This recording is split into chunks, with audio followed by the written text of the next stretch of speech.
연대기 성경 강좌 초급 제25강 강의를 시작하도록 하겠습니다. 최대급 여정 중에 있습니다. 자, 7장 먼저 가져온 이유가 첫 번째 재앙을 다시 한번 설명드리려고 그래요. 나일강이 피가 됐습니다. 첫 번째 재앙입니다. 이 재앙은 나일의 신 하피와 크놈을 하나님께서 심판하신 겁니다. 이 신은 아무것도 아니다. 첫 번째 재앙이고요. 그 다음에 오늘 8장부터죠. 8장의 첫 번째 파트는 두 번째 재앙입니다. 개구리 재앙인데 헤크트라고 하는 개구리 머리를 한 부활의 신이 있어요. 그 신을 심판하시는 내용이 두 번째 재앙이죠. 백성들을 보내지 않으면 개구리가 온 땅에 가득할 것이다 라고 말을 하고, 그 다음에 강들 모든 물에서 개구리가 올라와서 온 이집트 땅에 가득하게 되었습니다. 그랬더니 마술사들도 마술로 개구리를 올라오게 했어요. 근데 너무 개구리가 많으니까 너무 힘들죠. 그래서 바로가 백성들을 보낼 테니까 개구리를 치워달라. 그래서 하나님께 기도해서 육지에 있던 개구리들은 다 죽고 강에만 개구리가 있게 응답을 해줬습니다. 그렇게 돼서 숨 쉴만 하니까 바로가 그 약속을 안 지키죠. 하나님께서 말씀하시기를 쉽게 보내지는 않을 거다. 여러 가지 재앙을 내린 다음에 보낼 거다. 그 말씀대로 이루어진 겁니다. 그래서 재앙은 세 번째 재앙으로 이어지죠. 이 재앙입니다. 이 재앙은 땅과 사막의 신 셋을 심판하시는 내용입니다. 하나님께서 모세에게 아론으로 하여금 땅에 먼지를 치게 해라. 그래서 쳤어요. 그랬더니 이집트 온 땅의 티끌이 이가 되어서 사람과 가족이 오르게 됐는데, 이라기보다는 각닭이, 날아다니는 각닭이 종류로 보면 될 것 같아요. 피를 빨아먹는 각닭이, 이렇게 보시면 될 것 같습니다. 근데 세 번째 재앙부터는 마술사들이 따라서 하지 못하죠. 그러면서 이것은 하나님의 능력입니다 라고 마술사들이 고백을 해요. 그래서 사람과 가축에게 이가 생겨서 고통을 당해요. 그 어려움이 있지만 바로의 마음은 고집스러워져서 여전히 이스라엘 백성들을 보내주지 않았습니다. 그래서 네 번째 재앙으로 이어지는 거죠. 바로에게 가서 백성을 보내지 않으면 파리가 생긴다고 전해라. 그러고 난 다음에 하나님께서 굉장히 많은 파리들을 이집트 땅에 보내서 고통을 당하게 하셨습니다. 그랬더니 바로가 보내주지 않고 이 땅에서 제사 드려라 라고 하니까 광야로 3일 동안 나가겠다. 그랬더니 그렇게 하겠다고 약속을 해놓고 파리가 사라지고 나니까 바로가 백성들을 또 보내지 않았습니다. 하나님께서 말씀하신 것처럼. 그래서 이 네 번째 재앙은 파리의 신 하트콕 우아티트라고 하는 파리신이 있어요. 파리신. 이 파리신을 심판하시는 것이 바로 네 번째 재앙이 되겠습니다.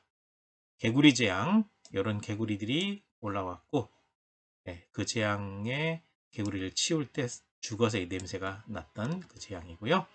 그래서 힘들고 어려웠던 일이 있고, 그 다음에 이 재앙이 있죠. 이건 각닭이, 이런 각닭인데 사람의 피를 빨아먹는다 그래요. 이걸 이제 이라고 번역을 해놨는데, 영어 내용을 보게 되면, 원어나 영어를 보게 되면 각닭이 종류 이렇게 보시면 될 것 같고요. 그 다음에 파리 재앙은 말 그대로 파리입니다. 이런 파리들이 그냥 여기저기 가득 해가지고 새카맣게 붙어있는 그런 재앙이 되겠습니다. 그 다음에 이제 9장으로 넘어가시게 되면 9장에 다섯 번째 재앙이 등장하죠. 가축 전염병, 가축 돌림병이 되겠습니다. 그래서 암소신 하토르, 황소신 아피스라고 하는 신을 심판하는 거죠. 바로에게 백성들을 억지로 잡아두면 가축 전염병이 생긴다라고 하나님의 말씀을 전했습니다. 그래서 내일까지 보내달라고 시한을 딱 정해 주었지만 듣지 않아요. 그래서 가축 전염병이 생기게 됩니다. 그래서 이집트의 모든 가축들은 죽고 이스라엘 백성들의 가축들은 죽지 않았다라고 성경이 기록하고 있습니다. 그래서 그들이 섬기는 소신을 하나님께서 심판하시는 거고요. 그 다음에 여섯 번째 재앙은 악성 종기입니다. 그래서 의술의 신, 질병의 신을 심판하시는 겁니다. 그래서 모세와 아론에게 화덕의 재를 바로 앞에서 하늘에 날리라고 말씀하셨습니다. 그래서 모세가 바로 앞에서 그렇게 했더니 사람과 짐승에게 악성 종기가 생겼습니다. 마술사부터 시작해가지고 모든 이집트 사람들에게 종기가 생겼죠. 그러니까 그들의 신은 아무런 힘이 없어요. 이 질병에서도 손을 쓰지 못하죠. 신은 그 우상은 가짜니까요. 그 다음에 7번째 재앙이 바로 우박재앙입니다. 우박재앙은 하늘 여신, 곡식의 신, 누트하고 오시리스를 심판하시는 겁니다. 모세가 바로에게 백성들을 보내라는 하나님의 말씀을 전했습니다. 그리고 보내지 않으면 우박재앙이 내릴 거라고 말씀하셨는데 듣질 않아요. 그래서 이집트 사람, 짐승, 채소, 나무에 우박이 내려가지고 사람들이 죽고 짐승들이 죽고 채소와 나무들이 싹 망가져 버리죠. 그렇게 되니까 바로가 잘못했다. 우박 멈추게 해달라. 그렇게 해서 멈추게 해줬어요. 그래서 이제 우박이 그쳐지니까 바로가 금방 마음이 고집스러워져 가지고 또 약속을 지키지 않아요. 계속 그들의 신을 치고 바로는 마음이 고집스러워져서 백성들을 보내지 않죠. 가축 전염병, 악성 종기 모양을 한번 가져와 봤는데요. 이런 것들이 온몸에 났죠. 그 다음에 우박재앙.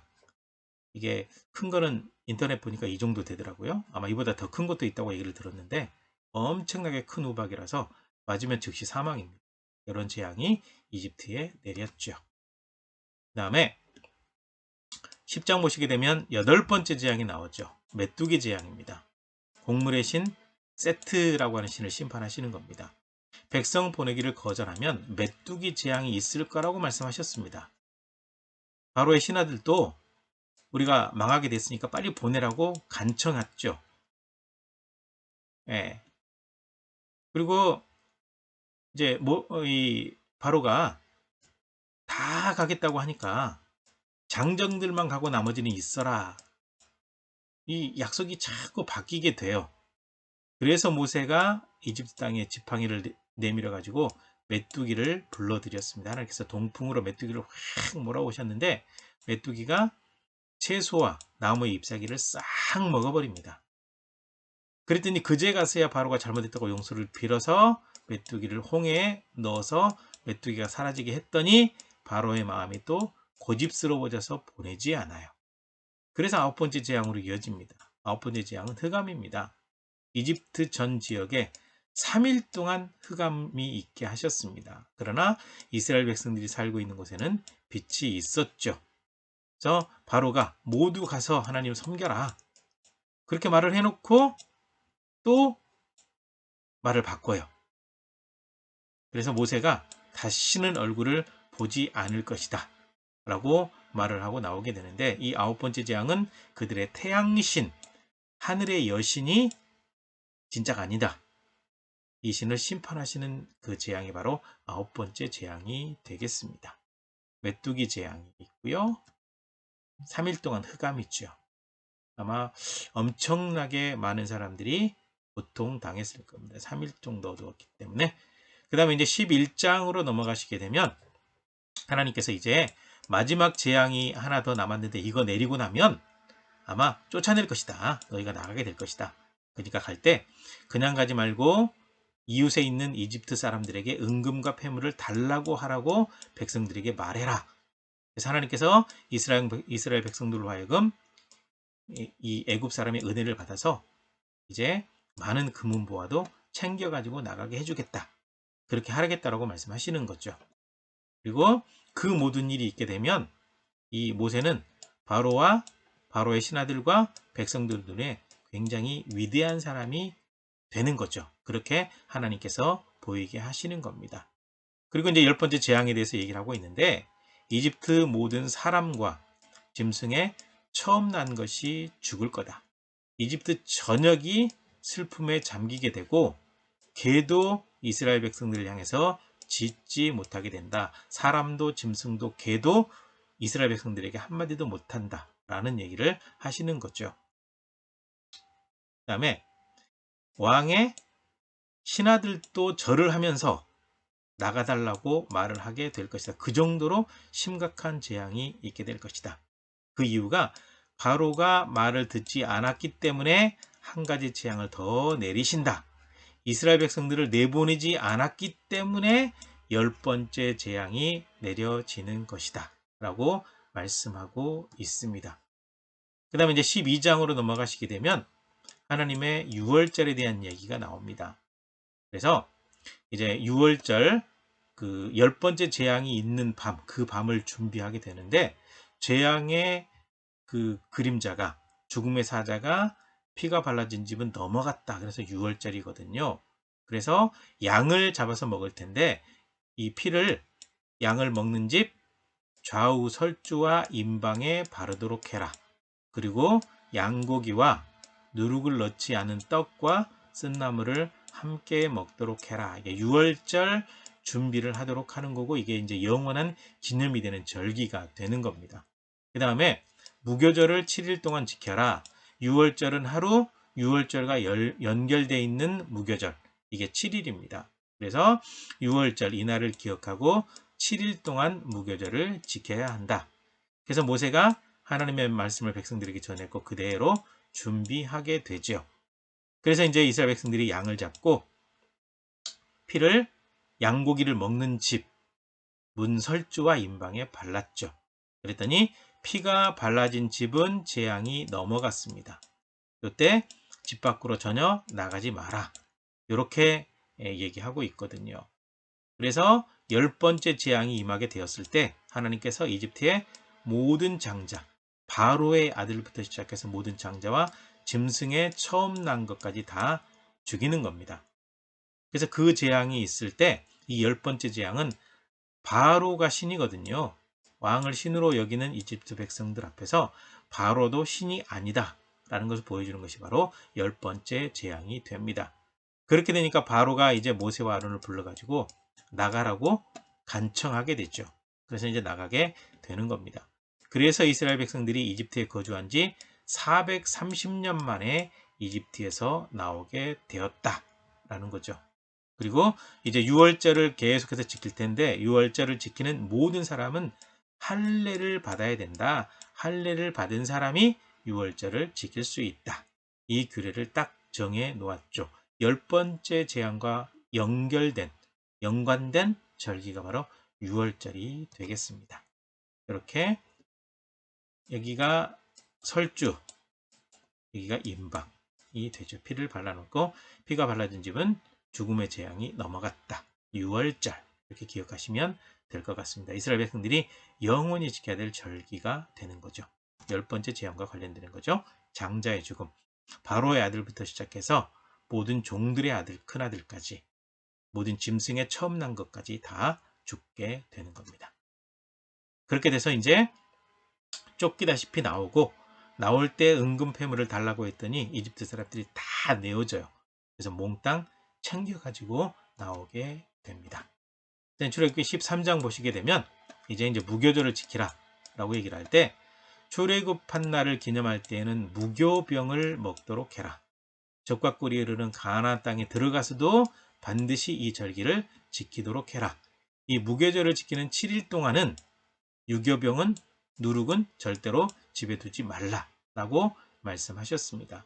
그래서 해마다 절기가 되면 규례대로 이 유월절, 무교절을 지켜라 그랬는데 안 지켜버리죠. 정말 말 듣지 않아요. 순종하지 않았습니다. 자, 이 명령을 내리신 다음에 그 다음에 하나님께서 하시는 말씀이, 처음 난 것은 이제부터 다 내 거다. 이집트의 모든 장자를 칠 때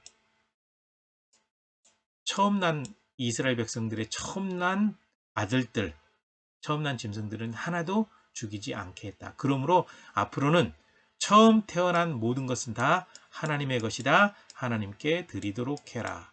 사람을 드릴 때는 나중에 이제 규례가 돈으로 바꾸어서 드리고, 양과 소, 짐승은 처음 난 것은 하나님께 드리고, 부정한 짐승 같은 경우는 다른 걸로 바꾸어서 드리고, 처음 난 모든 것은 다 이제부터 하나님의 것이 되는 거죠. 그리고 나중에 처음 난 이스라엘 백성들 남자들 대신 레위 지파를 받아서 이제 제사장으로 그다음에 성막을 섬기는 레위인으로 사용하시게 되는 그건 뒤에 가서 말씀드리도록 하겠습니다. 아무튼 10번째 재앙과 관련돼서 처음 난 이스라엘 백성들의 사람들, 아들들과 처음 난 짐승의 새끼들을 다 보호해 줬으니까 앞으로는 하나님께 드려라. 이 명령을 하나님께서 내리셨습니다. 그러고 난 다음에 이제 구름 기둥, 불 기둥으로 인도를 하시는데요. 백성들을 홍해 길로 인도하셨습니다. 아마 블레셋 지역으로 올라가면 전쟁을 하게 되고 두려워지면 이집트로 돌아가 버릴 가능성이 굉장히 커요.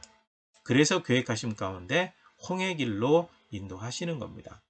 그리고 모세가 요셉의 유고를 가지고 오게 되는데 창세기 50장에서 요셉이 유언했던 대로 해골을 가지고 나오게 되는 겁니다. 그리고 쭉 해서 이동할 때 광야 끝 에담에서부터 하나님께서 낮에는 구름 기둥, 뜨거운 태양을 가려주는 구름 기둥, 밤에는 추위를 견딜 수 있게 해주는 불 기둥으로 이스라엘 백성들을 인도하셨다. 광야 여정 가운데 주님께서 이렇게 인도하시는 겁니다. 이렇게 해서 고통 가운데 부르짖어 기도하고 모세가 태어나고 지도자로 훈련받고 바로 앞에 가서 3가지 기적을 보여주고 10가지 재앙을 내리고 백성들이 나오게 되고 처음 나는 것은 내 거다. 구름 불기둥으로 인도하고 이 여정 불등서 1장에서 13장 출애굽기 첫 번째 파트 이스라엘 백성들이 이집트에서 나와서 이제 가나안 땅을 향해 가는 여정이 시작되는 것입니다. 오늘 여기까지입니다. 수고하셨습니다.